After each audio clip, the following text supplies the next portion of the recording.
Is your cell phone putting your life at risk? No, I'm not talking about the recent research linking cell phone usage to brain tumors or cancer. I'm talking about texting and driving. I have a video I'm going to play first.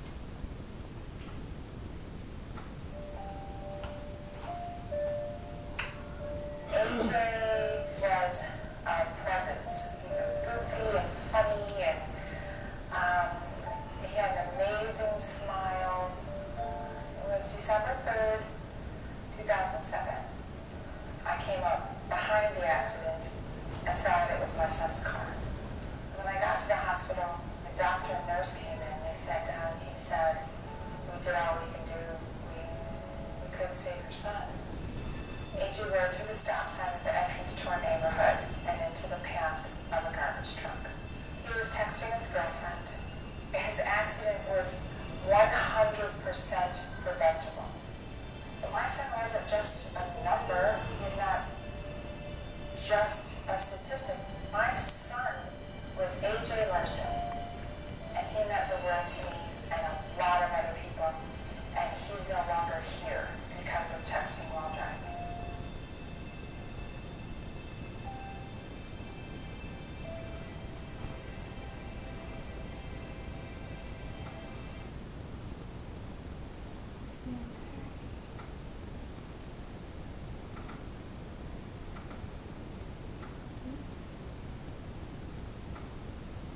Okay. What I'm going to talk about today is texting and driving and how it is life-threatening. Okay. We've probably all done it, been driving down the road and our phone or BlackBerry or whatever you use to text and make phone calls on has gone off. And you look down and you think, oh, I'm at a stop sign, I can make a quick text and tell them what I have to say back. But so many accidents are caused that way nowadays. You forget to go when the light turns green, or you rear end somebody looking down to make a quick text and don't see that they've stopped in front of you. But there are also more severe accidents that happen because of texting and driving. Car and Driver did a research study, and they actually had somebody who was legally drunk, somebody who is reading an email on their phone, and someone who is texting on their phone. They rigged a car with a red light to alert the drivers when to brake. The magazine tested how long it takes to hit the brake when sober, legally drunk, reading the email, and doing the text. Driving 70 miles per hour on a deserted airstrip, Car and Driver editor had the following results. Okay, unimpaired, it took him 0.54 seconds to stop. And the times were about the same. For the stopping time was about the same, but they went further. Legally drunk, he went 4 feet further when he tried to stop. When he was reading an email, he went on 36 additional feet. And when he was sending a text, he went 70 feet further than that before he was able to stop. If those results alone are not enough to scare you into putting the phone into the glove box, I have some more statistics that a university in Texas did. They spent their whole semester studying texting and driving and the results, and how many accidents had been caused due to texting and driving. 16,141 deaths happened from texting and driving between 2001 and 2007. And that was the most research that had been released. They haven't released anything from 2007 through 11 for confirmed texting deaths, but I'm sure there are quite a bit more. 16% of all traffic deaths are caused by distracted driving, and texting was the main form of distracted driving. In 1999, 1/3 of Americans had cell phones, and in 2008, 91 of us did, 91%. The average monthly volume of text messages was 1 million in 2002, but by 2008, it was already 110 million. In 2009, 5,474 people were killed alone in the U.S. due to distracted driving, while another 448,000 were injured.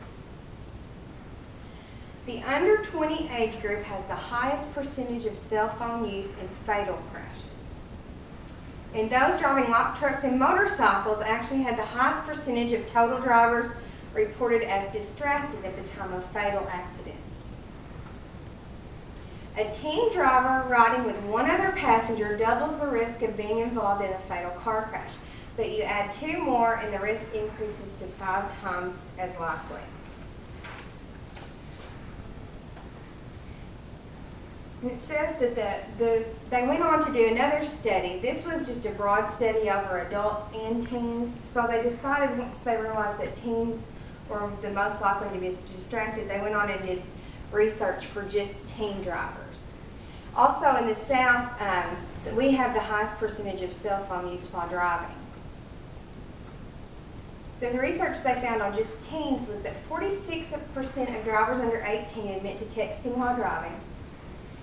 Despite the risk, the majority of teen drivers ignore cell phone driving restrictions. Talking on a cell phone can make a young driver's reaction time as slow as that of a 70-year-old person. 48% of young Americans ages 12 through 17 say they have been in the car while the driver was texting. In 2007, driver distractions contributed to 1,000 crashes involving just 16 and 17-year-olds. Each year, 21% of fatal car crashes involving teenagers between the ages of 16 and 19 were the result of cell phone usage. The result has been expected to grow as much as 4% each year. Teens say texting is their #1 driving distraction. There have been several states that have passed laws banning texting and driving, but also federally they have made some changes. The Transportation Secretary, Ray LaHood, said that federal guidance to prohibit commercial vehicle drivers such as trucks and buses keeps them from exchanging text messages while driving. Those caught texting while driving may be subject to civil or criminal penalties up to $2,750. And like I said, each state has its own legislature. Some of them have laws and some are working on getting laws, but our law here in Arkansas is called Paul's Law. The ban prohibits all drivers from text messaging since October of 2009. And if you're not familiar with Paul Davidson or the story behind Paul's Law, you should be. The tragedy took place right here in Jonesboro. The law is named after Paul Davidson of Jonesboro, who was killed in a head-on accident with a driver who admitted to writing a text message, crossing the line, hitting him head-on. Also, in the end of 2009, President Obama banned federal employees from text messaging while they were behind the wheel of government vehicles and from using a government-issued cell phone in any vehicle to text message while they're driving. The federal and state government is working with our nation to persuade our drivers to put the cell phones down and focus on driving. We need to do our part within our own families to set an example for our own children. Put the phone down while driving. Don't be the one that teaches a child that it's acceptable just to send one quick text or to answer right back while at a stoplight. I will close with one man's story of how texting and driving changed his own life forever. September 22nd, 2006 began like any other day for Jackie Futuro. She kissed her husband Jim goodbye as he left to pick up his colleague Keith Odell for work. A few hours later, Jackie arrived at work where police were waiting for her. They told her Jim had been in an accident. I saw Jim's license in the hands of the police officer and realized he was dead, she said. They told me that a 19-year-old who was driving a white Tahoe had crossed the center line and clipped my husband. He ended up in the oncoming traffic line and was broadsided by the vehicle behind the 19-year-old and was killed instantly along with Keith.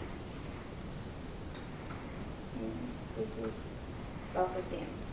An investigator at the crash site suspected texting was involved when he saw the 19-year-old, Reggie Shaw, texting on the way to a mandatory drug and alcohol screening just after the accident. No drugs or alcohol were found in his system, but cell phone records confirmed Reggie had been texting from the time he got into his car up until the moment of the crash. He was sentenced to just 30 days in jail, community service, and to honor a unique request from Jackie, to watch a video of her husband's funeral. I just wanted him to know who he killed, she said. That was a way for him to get to know one of the men. Before the accident, Reggie said he texted pretty close to 100% of the time while he was driving. I just never thought about it, he said. Growing up, going to high school, going to driver's ed, it was never taught to me how dangerous it was. Reggie said he's haunted by what he's done. This affects my life every day, he said. It's something that I can never really forgive myself for. It was a poor choice that I made. I have trouble sleeping at night. You drive down the road, you see accidents on the side of the road, and instantly that's the first thing I think of. It's hard every day of my life, and it never gets easier. Distracted driving is an epidemic that is sweeping through our country, changing lives and destroying families. Like the lady in the video said, it's 100% preventable. Do your part to keep the road safe. Be the driver that you want the other people on the road to be. Don't text and drive. Happy as a mama.